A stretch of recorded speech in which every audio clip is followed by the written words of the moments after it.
Halo calon karyawan, gue Agus Muhammad. Selamat datang di channel gue Agus Muhammad. Di video ini gue ingin coba bahas tentang Toyota lagi karena emang secara gue lihat dari grafik juga, dari algoritma juga, dari ya yang gue lihat di YouTube Studio, banyak kan teman-teman nonton tentang Toyota. Jadi gue bahas lagi tentang Toyota untuk lebih dalam. Dan juga banyak pertanyaan tentang Toyota, tentang magang Toyota itu sebenarnya worth it nggak nih buat kita?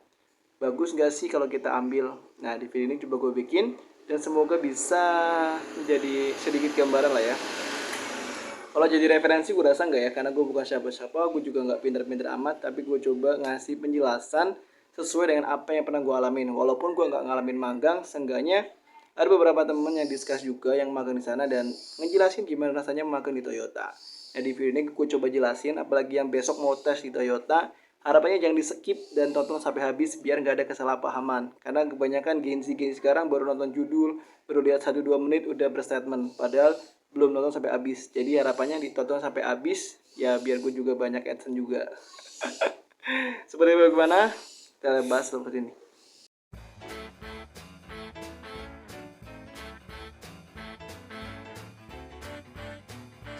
Jadi emang sekarang di Toyota sendiri itu programnya magang ya. Beda sama gue, zaman gue dulu di Toyota itu nggak ada magang-magangan, jadi kita masuk langsung kontrak 2 tahun dan ya kerja aja kayak biasa dengan hak dan kewajiban masing-masing yang sama antara kontrak satu dan sama kontrak satu lain. Ikan dulu.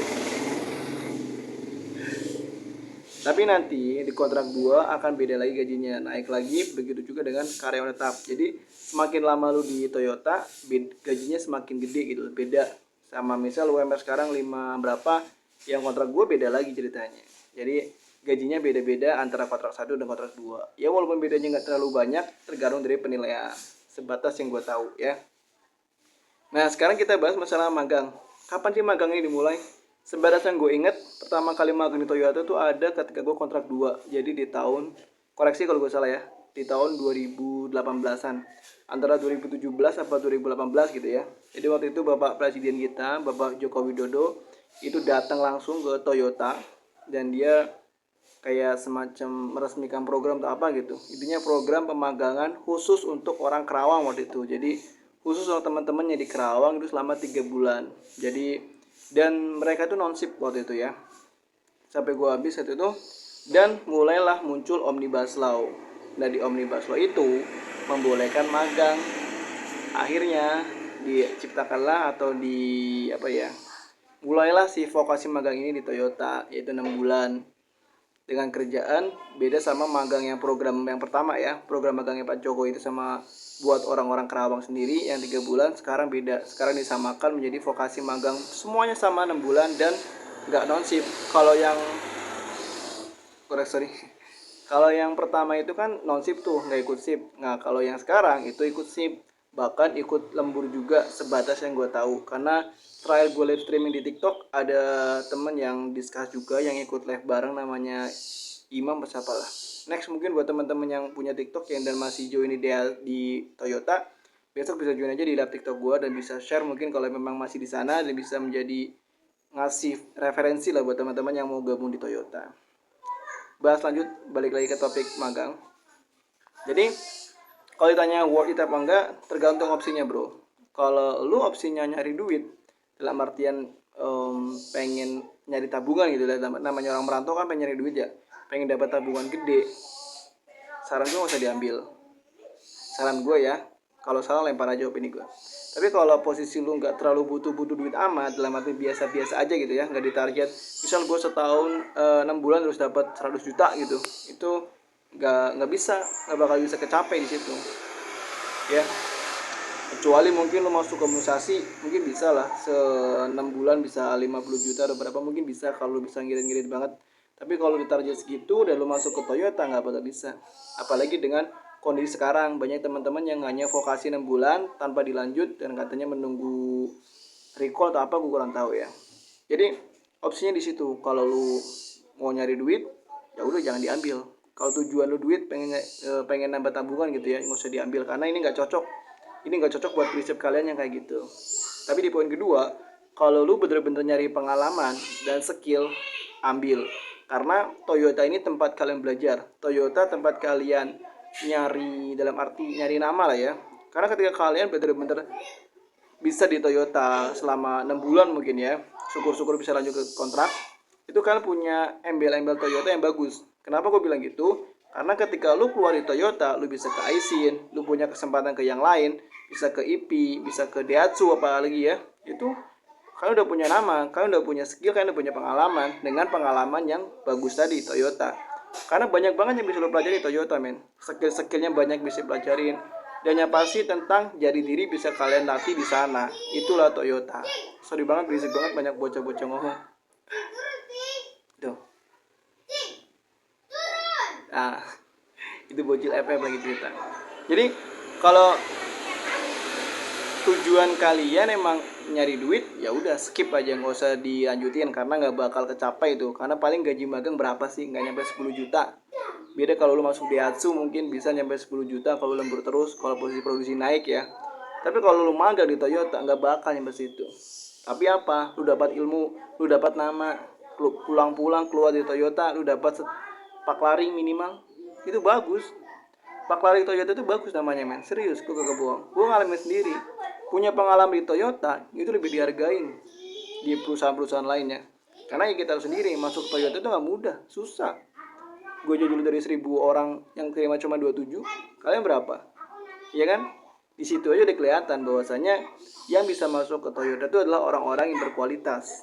Jadi ya terserah, opsinya dua itu. Kalau nyari duit jangan diambil, kalau tujuan nyari ilmu dan duit yang cukup lah ya, gue bilang cukup, nggak sedikit, cukup aja, lu ambil ya, karena bagus banget. Ibarat kata lu belajar 6 bulan, habis itu lu lari. Ibarat kata lu mundur ke belakang 3 langkah, habis itu lari 1.000 langkah ke depan. Karena lu punya basic di Toyota ini. Jadi ya, itu tadilah.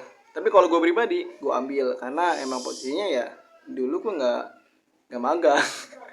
Dan kalau seandainya gue sekarang di umur kalian 18 tahun dan harus memilih masuk Toyota apa enggak, karena udah keterima, gue pilih masuk. Karena kalian masih muda.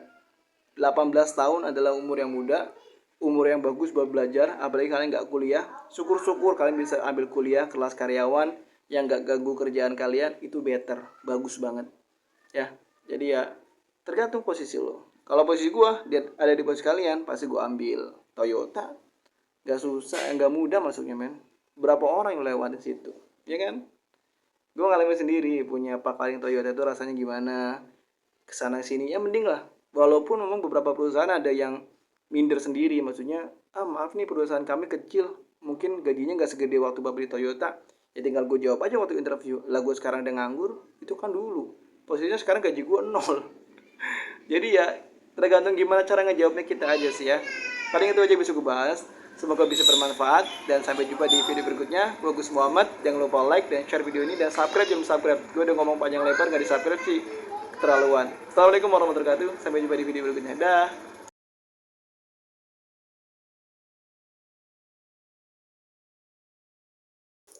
Halo calon karyawan, gue Gus Muhammad. Selamat datang di channel gue.